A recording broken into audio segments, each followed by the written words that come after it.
Je n'aborderai pas dans cet exposé l'astrologie hindoue, chinoise ou précolombienne et me limiterai à l'histoire de l'astrologie issue du Moyen-Orient. Les plus anciens documents d'ordre astronomique que nous possédions datent du 3e millénaire avant notre ère. On les a trouvés en Mésopotamie entre le Tigre à l'ouest et l'Euphrate à l'est. La région était partagée alors entre les Sumériens au sud et les Akkadiens au nord. Les Sumériens utilisaient l'écriture cunéiforme.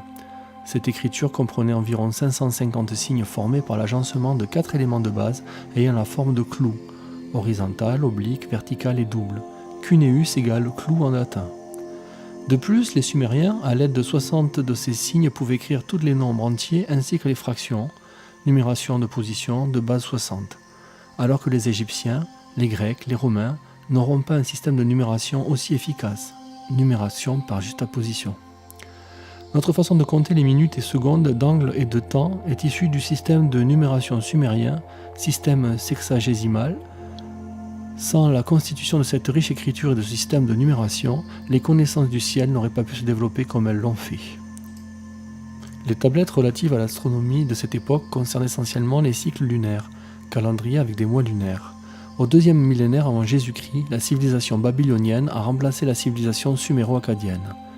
Cette civilisation développe les connaissances astronomiques et astrologiques. Les savants babyloniens constatent que 12 mois lunaires ne correspondent pas exactement à une année. Il manque 29 jours, un quart. En se servant de l'observation des levées et couchers des constellations, ils introduisent un mois intercalaire de temps à autre pour corriger. En 729, le roi de Babylone est détrôné par le roi d'Assyrie. On a retrouvé à Ninive dans la bibliothèque cunéiforme d'Assurbanipal, dernier roi d'Assyrie, 669-626, une série de 70 tablettes contenant une description de 36 constellations, dont les 12 du zodiaque, une liste d'éclipses de soleil et environ 7000 présages relatifs aux récoltes, aux guerres, aux souverains. Il est à noter que nulle part on ne trouve encore d'astrologie natale. En voici quelques exemples. En ce jour, la planète Mercure est visible.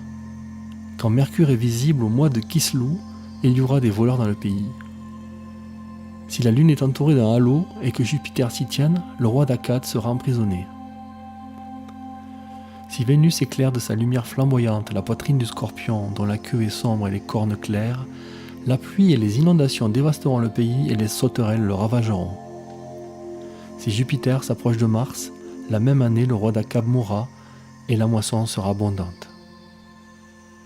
Les planètes sont appelées chèvres sauvages car elles se déplacent parmi le troupeau des étoiles fixes. Il est à noter qu'on était alors dans l'ère du Bélier. Chaque astre correspond à un dieu dans le cadre d'une vision trinitaire du monde. La trinité fondamentale du ciel, de la terre et de la mer, Anu, Enlil et Ea, se voit doublée d'une trinité comprenant Shin, la lune, Shamash, le soleil, et Ishtar, Vénus. Quant aux autres planètes, Nabu, Mercure, Ninurta, Mars, Marduk, Jupiter, et Nergal, Saturne, elles correspondaient à une vision quaternaire du reste de l'univers. Ishtar, Vénus, est vénéré comme dieu de l'amour. Ninurta, Mars, est le dieu de la guerre. Nabu, Mercure, fils de Marduk, Jupiter, est décrit comme le dieu des connaissances. Nergal, Saturne, était lié à la justice et à l'ordre. En 626 avant Jésus-Christ, c'est un roi chaldéen qui monte sur le trône de Babylone et qui soumet l'Assyrie, malgré l'intervention tardive de l'Égypte en faveur des Assyriens.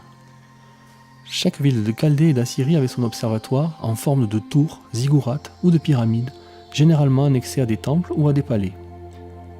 Les scribes continuent de perfectionner les observations astronomiques pour les besoins de l'astrologie. En 539, le roi de Perse, Cyrus, se proclame roi de Babylone après une défaite rapide des Chaldéens. Son fils Cambyse soumet l'Égypte en 525, qui devient une province de l'Empire perse. En ce qui concerne l'Égypte, on ne connaît aucun texte astrologique de ce pays antérieur à la domination perse. Il faut tout de même remarquer que des inscriptions relatives au destin se trouvent à l'époque d'Amenophis IV, 1375-1325 avant Jésus-Christ, qui changea son nom en Akhenaton, au service de Aton, et qui tenta vainement d'introduire le monothéisme. Un papyrus datant de 1300 avant Jésus-Christ, conservé au British Museum, présente des fragments d'un calendrier précisant les jours fastes et néfastes de l'année, mais qui ne semble pas reposer sur les positions planétaires. On a posé à Max Endel la question suivante. Pourquoi les anciens prêtres égyptiens pratiquaient-ils l'astrologie ? Voici une part de sa réponse. Nous sommes tous liés aux astres. Sans eux, rien ne se ferait, ne pourrait se faire. C'est pourquoi les anciens prêtres de l'Égypte, dans leur sagesse, s'intéressaient à cette phase de la religion et qu'ils pratiquaient l'astrologie. Elle connaîtra un regain de vie au fur et à mesure que nous croîtrons en sagesse. En tout cas, les textes astrologiques datant du 6e siècle avant Jésus-Christ que l'on a retrouvés en Égypte contiennent déjà des études individuelles correspondant à l'instant de naissance. On appelle cela l'astrologie génétiliaque, alors que les horoscopes similaires les plus anciens qui ont été découverts en Babylone datent du 3e siècle avant Jésus-Christ. C'est à cette même époque, 6e siècle avant Jésus-Christ, que l'on trouve la première représentation du zodiaque en Égypte dans une tablette appelée tablette de Cambyse.